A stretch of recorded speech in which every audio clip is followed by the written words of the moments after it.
Welcome to SR7 TV news బులెటిన్ల ముందుగా headlines.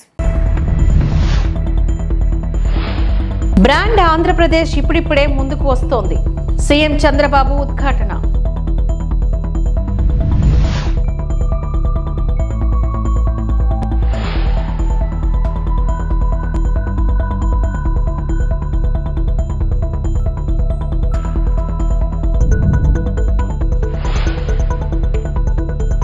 తొక్కిసలాట ఘటనలో ఎవరిని ఉపేక్షించేది లేదు హెచ్చరించిన టీటీడీ చైర్మన్ చూర్నాయుడు. అయోధ్యలోని రామ జన్మభూమి ఆలయంలో ప్రాణ ప్రతిష్ఠ వేడుకల ప్రథమ వార్షికోత్సవం సందర్భంగా ఘనంగా శ్రీరాముల మహాభిషేకం నిర్వహించారు. ఈ వేడుక ఆలయ చరిత్రలో ఒక ముఖ్యమైన ఘట్టంగా గుర్తించబడింది.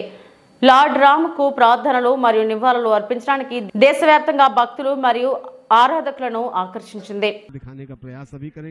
अभी हम गर्भगृह से ही संबंधित दृश्य आपको देख रहे हैं, किंतु आगे हम आपको निश्चय ही दिखाएंगे बाहर के भी दृश्य और 3 दिनों तक चलने वाले कार्यक्रमों की जो श्रृंखला है वो भी आप देखेंगे।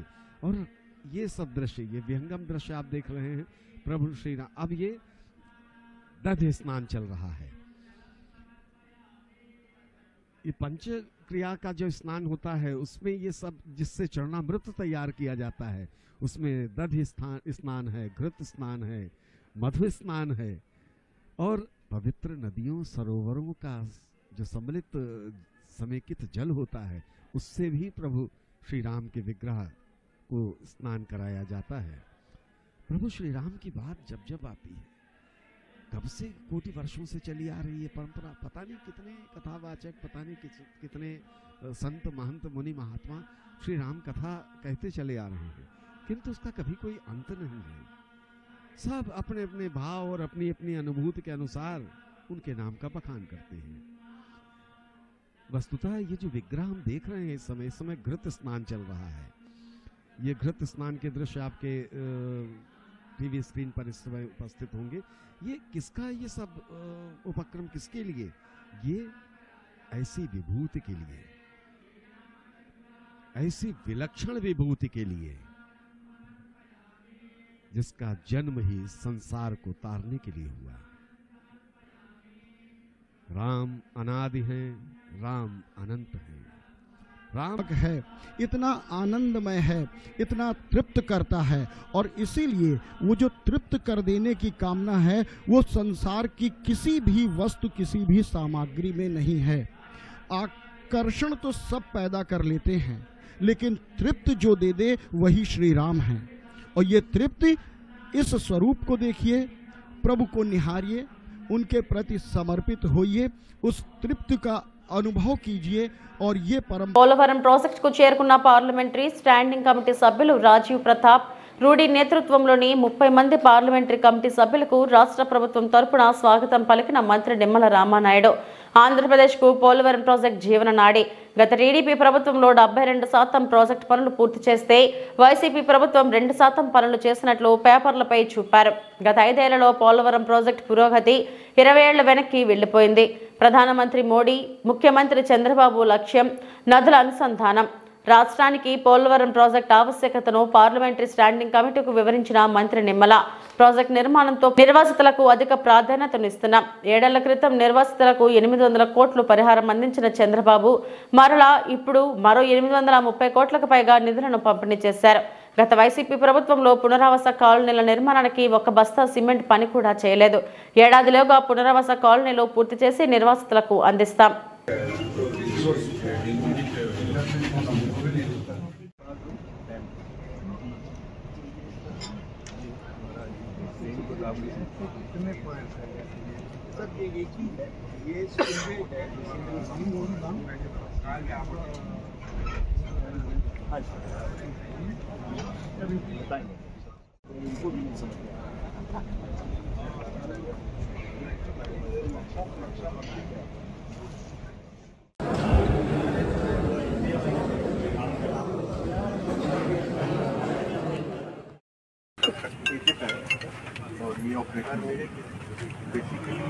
भोपाल से about 1 kilometer and उसके बाद में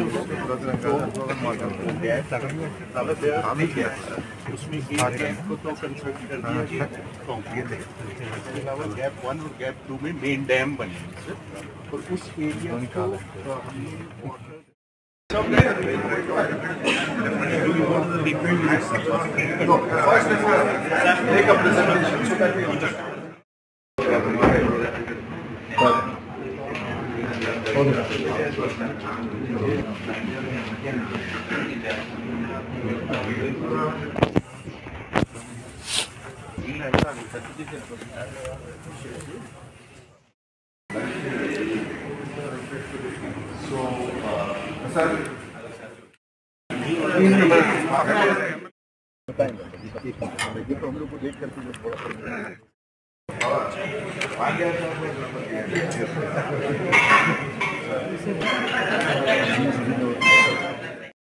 We had to travel all the way from Vizag or we came from Vijayawada.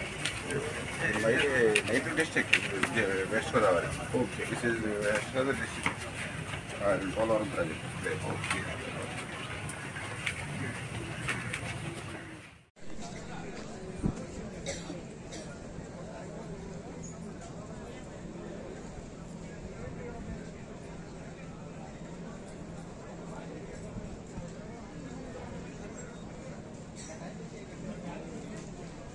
చిత్ర పరిశ్రమను ఎంకరేజ్ చేయాలి కానీ బ్లాక్మెయిల్ చేయకూడదు.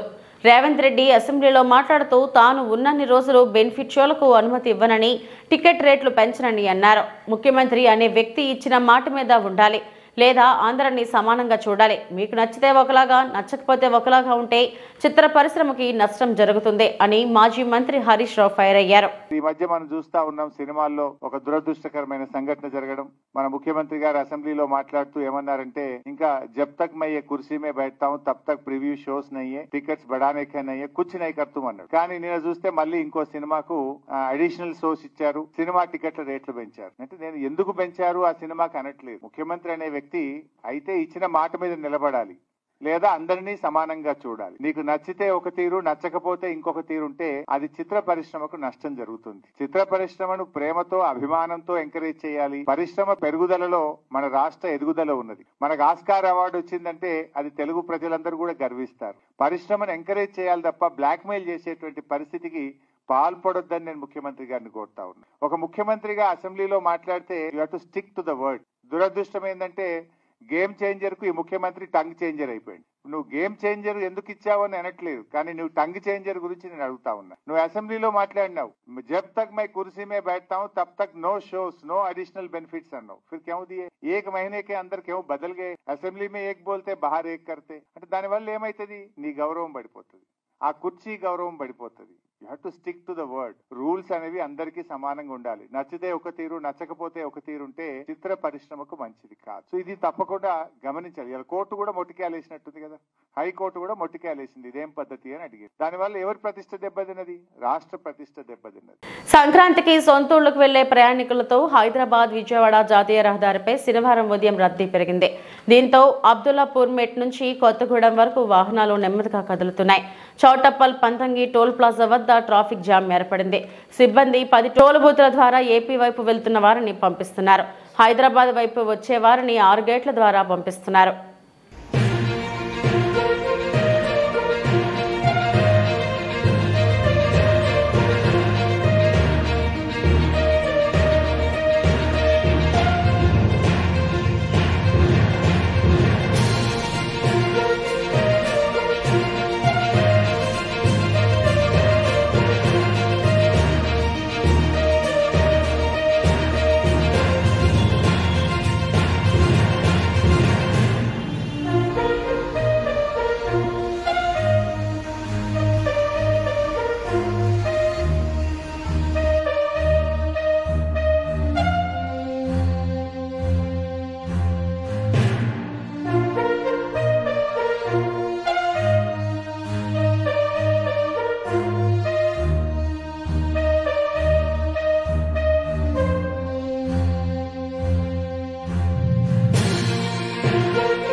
తిరుమల శ్రీవారిని తెలంగాణ ఎంపీ కె లక్ష్మణ్ శనివారం కుటుంబ సభ్యులతో కలిసి దర్శించుకున్నారు. ఆలయం వెలుపల లక్ష్మణ్ మాట్లాడుతూ వైకుంఠ ద్వాదశి రోజున స్వామివారిని దర్శించుకోవడం సంతోషంగా ఉందన్నారు. తిరుపతిలో జరిగిన ఘటన దురదృష్టకరమని విచారం వ్యక్తం చేశారు. 6 మంది భక్తులు చనిపోవడం తన హృదయాన్ని కలిచివేసిందన్నారు.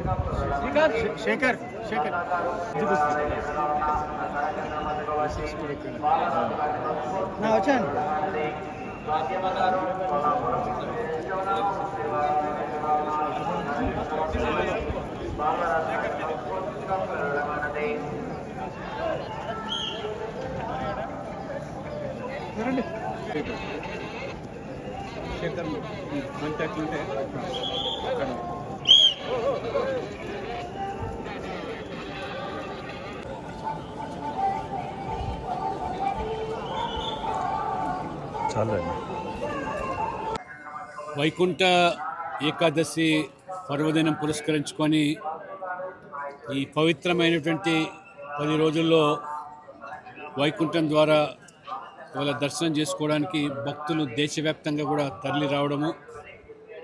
ఈరోజు నేను వైకుంఠ ద్వాదశి పురస్కరించుకొని స్వామివారిని దర్శించుకోవడం ధన్యునిగా భావిస్తూ ఉన్నాను.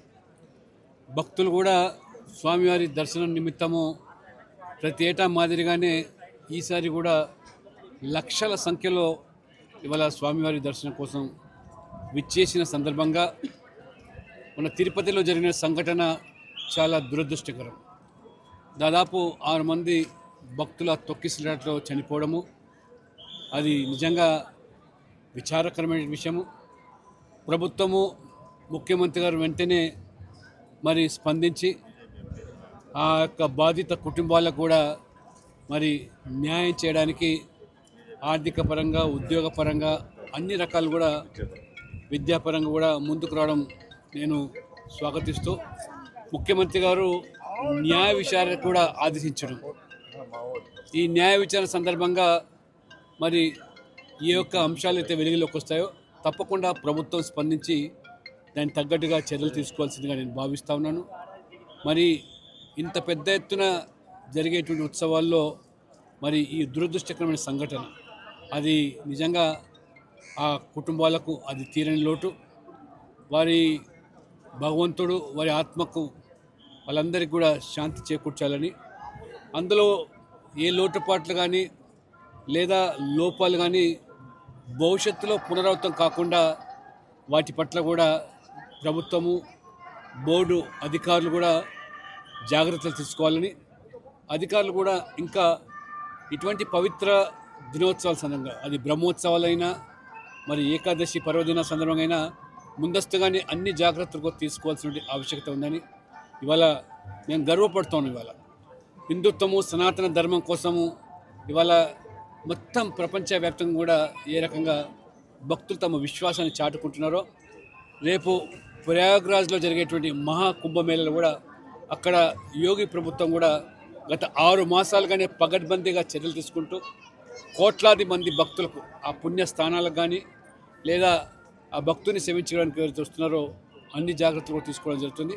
కాబట్టి సనాతన ధర్మం యొక్క విలువలను ఈనాటి సమాజం, ఈనాటి యువత కూడా గమనిస్తూ ఉన్నది. కాబట్టి సనాతన ధర్మం పట్ల మొన్న విజయవాడలో జరిగినటువంటి ఏదైతే హిందూ శంకారావం కూడా ప్రజలు స్వచ్ఛందంగా తరలి రావడం ఇది ఒక సంకేతంగా మనం గుర్తుంచుకోవాలి. కాబట్టి సనాతన ధర్మం పట్ల ఎవరైనా మరి దానికి మరి వికృతంగా దాన్ని మరి విమర్శించేదానికి అదొక ఫ్యాషన్గా మారిపోయింది. ఇప్పటికైనా సనాతన ధర్మం మనల్ని కాపాడితే, ధర్మాన్ని మనం కాపాడితే ధర్మాన్ని కాపాడుతున్న విషయాన్ని కూడా గమనించాల్సిన అవసరం ఉందని చెప్పి ఈ సందర్భంగా తెలియజేస్తాం. తిరుమల శ్రీ వెంకటేశ్వర స్వామి వారిని మాజీ మంత్రి ఆర్కే రోజా దర్శించుకున్నారు. వైకుంఠ ద్వాదశి సందర్భంగా కుటుంబ సభ్యులతో కలిసి స్వామివారి సేవలో పాల్గొని మొక్కులు చెల్లించుకున్నారు. దర్శనానంతరం రంగనాయకుల మండపంలో వేద పండితులు వేదాశీర్వచనం అందించగా ఆలయ అర్చకులు తీర్థ ప్రసాదాలు అందజేశారు. ఆలయం వెలుపల రోజా మాట్లాడుతూ వైకుంఠ ఏకాదశి శుభాకాంక్షలు తెలిపారు. అందరూ సుఖ సంతోషాలతో ఉండాలని కోరుకున్నట్లు తెలిపారు.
అక్కడి నుంచి చెప్తా ఉన్నా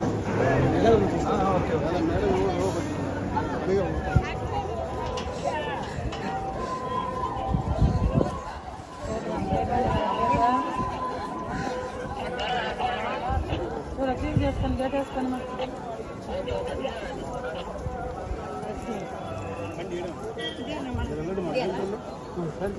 ఎక్కడ పెట్టారు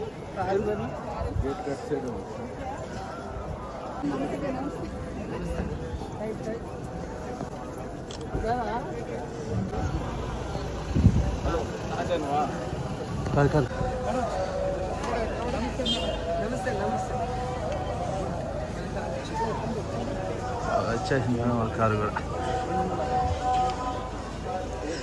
వైకుంఠ ద్వాదశి శుభాకాంక్షలు.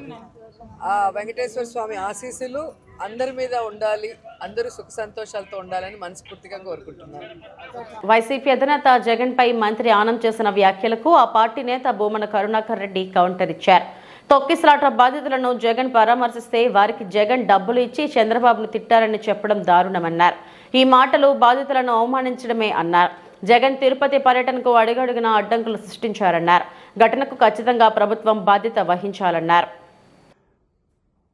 జగన్మోహన్ రెడ్డి గారు మొన్న తిరుపతిలో జరిగినటువంటి దుర్ఘటనలో క్షతగాత్రులైనటువంటి వాళ్లను పరామర్శించడానికి రావటానికి ముందే వైసీపీ నాయకులు ఆ క్షతగాత్రులకు 18 మందికి డబ్బులిచ్చి చంద్రబాబు గారికి వ్యతిరేకంగా తిట్టమని చెప్పారు అని చేసినటువంటి ఆరోపణ ఎంత దారుణంగా ఉంది అంటే, మీ నిర్వాకం వలన 6 మంది మరణానికి గురైతే దానికి నైతిక బాధ్యత వహించి రాజీనామా చేయవలసినటువంటి స్థానంలో ఉన్నటువంటి మీరు జగన్మోహన్ రెడ్డి గారి మీద ఈ రకమైనటువంటి ఆరోపణ చేయటం ఒక సీనియర్ రాజకీయ నాయకుడిగా మీ స్థాయిని ఎంతగా దిగజార్చిందంటే, రాజకీయంగా ఇంత హీనంగా కూడా మాట్లాడగలరు మీరు అని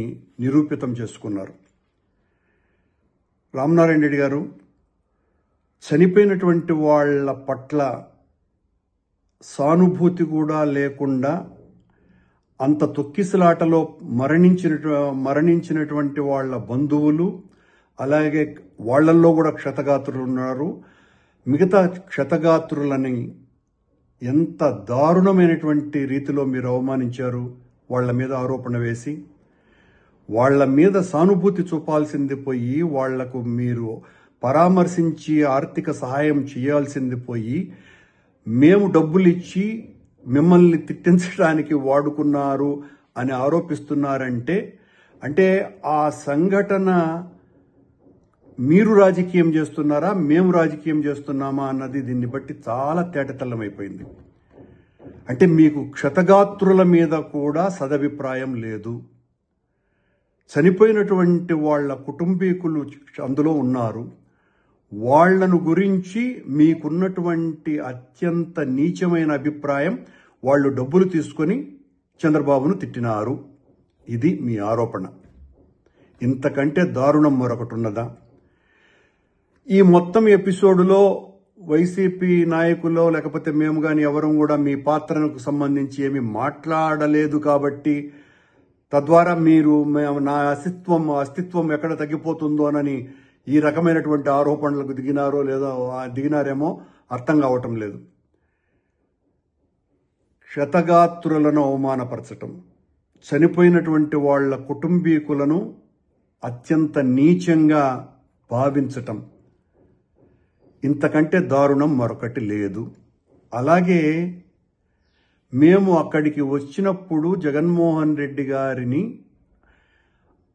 అక్కడికి ఆసుపత్రికి రాకుండా చేయటం కోసమని అడుగడుగున ఆటంకం కలిగించింది మీ ప్రభుత్వం. దారిలో ఒక మాజీ ముఖ్యమంత్రిని అడ్డుకోవటానికి ట్రాక్టర్లు అడ్డుపెట్టి ఇంత నీచంగా వ్యవహరించింది మీ ప్రభుత్వం. ఇంతకంటే దారుణం మరొకటి ఉన్నదా? మీరు ఎన్ని రకాలైనటువంటి దుర్మార్గపు చర్యలు చేశారో జగన్మోహన్ రెడ్డి గారిని అడ్డుకోవటానికి. జగన్మోహన్ రెడ్డి లాంటి ఒక ప్రజానాయకుడు వచ్చినప్పుడు పోలీసులు కనీసమైనటువంటి భద్రత కూడా ఇవ్వకుండా, మేము ఆసుపత్రిలో పరామర్శించడానికి వస్తే పవన్ కళ్యాణ్ ఉద్దేశపూర్వకంగా ఆసుపత్రిలో దాదాపు 2 గంటలకు పైగా అక్కడ ఉండటం, జగన్మోహన్ రెడ్డి గారు వచ్చినారని తెలిసినప్పటికీ కూడా కావాలనే ఆయన్ను ఆసుపత్రిలోకి రానివ్వకుండా చేయటం కోసమని తన ప్రోగ్రామును మరింత పొడిగించుకోవటం, ఇవన్నీ మీ కళ్ళకు కనపడలా. అట్లాగే నిన్న డబ్బులు ఇచ్చినటువంటి, మేము ఈ డబ్బులు ఇచ్చినామని వైసీపీ వాళ్ళ మీద మీరు ఏదైతే ఆరోపణలు చేస్తున్నారో అవన్నీ సీసీ కెమెరాలలో రికార్డ్ అయినాయి అని చెప్తున్నారు. రామనారాయణ గారికి ఛాలెంజ్ చేస్తున్నాం. అది నిజమైతే, మీరు నిజంగా దేవుడి మీద భక్తి కలిగినటువంటి వాళ్ళైతే ఆ సీసీ కెమెరాల ఫుటేజ్ని బయట పెట్టాలి. మేము డబ్బులు ఇచ్చినట్టుగా మీరు నిరూపించాలి.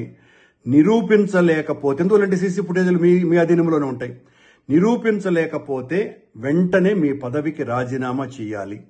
మమ్మల్ని అసలు జగన్మోహన్ రెడ్డి గారు వచ్చేంత వరకు మమ్మల్ని ఆసుపత్రి ముఖం వైపు కూడా రానివ్వలేదు మీ పోలీసు, మీ అధికార గణం. మేము డబ్బులు ఇచ్చి మీ చంద్రబాబు నాయుడిని తిట్టించినామని చెప్తున్నారు మీరు. అంటే చంద్రబాబు నాయుడు గారి పాలన మీద క్షతగాత్రులకు ఉన్నటువంటి అభిప్రాయం ఏందో చాలా స్పష్టంగా అర్థమైపోయింది. మీ ప్రభుత్వం మీద, మీ నాయకుడి మీద ఏ రకమైనటువంటి అభిప్రాయాలు ఉన్నాయని. దయచేసి వెంటనే మీరు సీసీ ఫుటేజీలని బయట పెట్టాలా, లేదా మీ పదవికి రాజీనామా చేయాలా. ఇంత నీచంగా వ్యవహరించినాను నేను, నా తప్పిదం ఇదేనని మీరు మీ పదవికి రాజీనామా చేయాలి.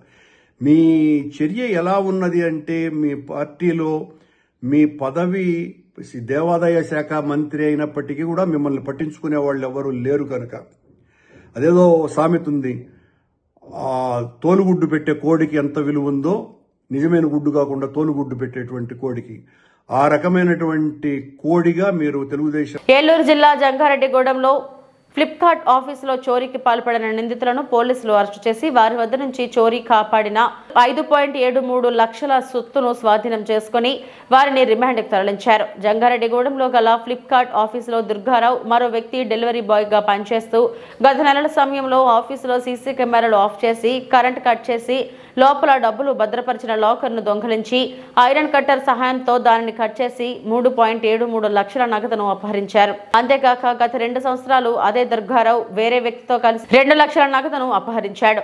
2 కేసులకు సంబంధించి 5 ముద్దాయిలను అరెస్టు చేసి వారి నుండి పోలీసులు 5.73 లక్షల నగదును, దొంగతనానికి ఉపయోగించిన iron rod, cutter, computer, hard disk, లాకర్ను స్వాధీనం చేసుకుని ముద్దాయిలు రిమాండ్కు తరలించారు.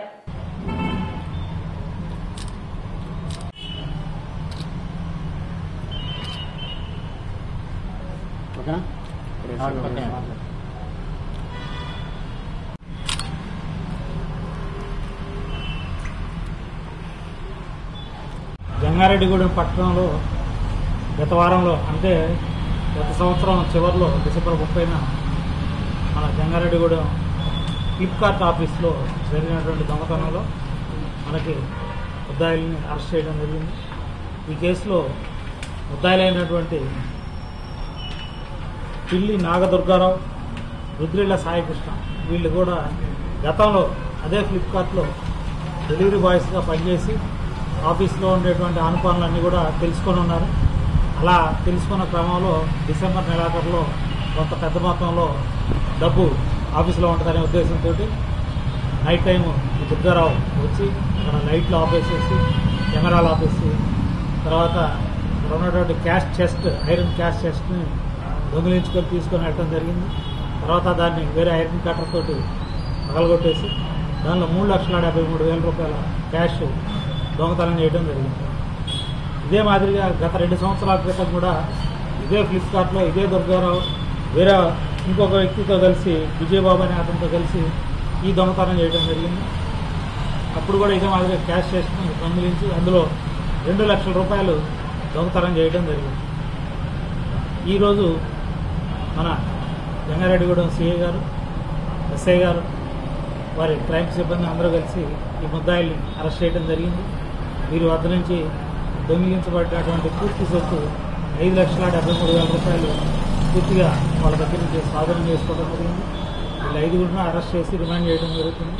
వీళ్ళ వద్ద నుంచి దొంగిలించబడినటువంటి ఐరన్ సేఫ్, అలాగే దానికి ఉపయోగించినటువంటి పనిముట్లు, వాళ్ళు వాడినటువంటి మోటార్ సైకిల్ ఇవన్నీ కూడా సీజ్ చేసి ఎలక్ట్రిక్ కట్టర్ కానీ గతంలో దొంగతనం చేసినప్పుడు దొంగిలించినటువంటి ఈ సీసీ కెమెరాకు సంబంధించినటువంటి హార్డ్ డిస్క్ DVRని కూడా వాళ్ళు దొంగిలించడం జరిగింది.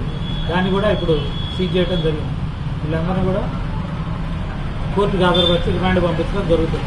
కర్నూలు జిల్లా మంత్రాలయం మండలం రచ్చుమర్రి గురు రాఘవేంద్ర రిజర్వేర్లో 20 ట్రాక్టర్లతో ఎర్రమట్టి తరలిస్తున్నట్టు పోలీసులకు సమాచారం తెలియడంతో దాడులు చేసి జేసీబీ స్వాధీనం చేసుకుని దర్యాప్తు చేస్తున్నారు. గురు రాఘవేంద్ర ప్రాజెక్టు ఎత్తిపోతల పథకంలో జేసీబీతో ఎర్రమట్టిని తవ్వడంతో ఆనకంట తెగే ప్రమాదం ఉందని గ్రామస్తులు భయాందోళనలు చెందుతున్నారు. అక్రమ దందాకు అదుపు లేకుండా పోయింది. మా ప్రభుత్వం మమ్మల్ని ఎవరూ ఏమీ చేయలేరు అంటూ రోజుకు వందలాది ట్రాక్టర్ల ద్వారా ఎర్రమట్టి అక్రమంగా తరలిస్తూ సొమ్ము చేసుకుంటున్నారు.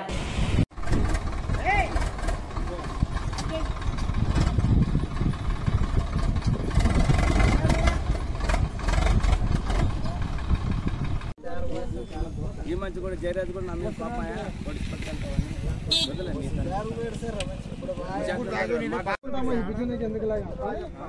సరే మాట్లాడుకో. ఇన్ఛార్జ్ వచ్చాడు కదా,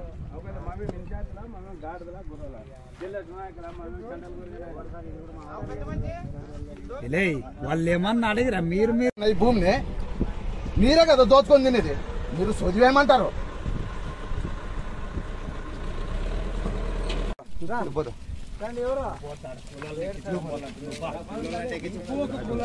ఆత్రేయపురం మండలంలో ప్రారంభమైన ఈతల పోటీలు. ఆత్రేయపురం సంక్రాంతి సంబరాల సందర్భంగా బండారు సత్యానందరావు ఈతల పోటీలు జనసంద్రోహంగా ప్రారంభించడం జరిగింది. అందులో భాగంగా వీక్షించడానికి ప్రజలు భారీ ఎత్తున వచ్చారు. ఇంట్లో అందరూ బాగున్నారండి, ఎవరో లేని దాట్లేదు. ఇప్పటికి 5 members with in the lines. Anyhow timer చూసుకోండి, వాళ్ళ పేర్లు టైము నోట్ చేసుకోండి. Okay, next 5 members ready. 5 members ready. ఇవి ఇప్పటివరకు నా బులెటిన్ అప్డేట్స్. నమస్తే.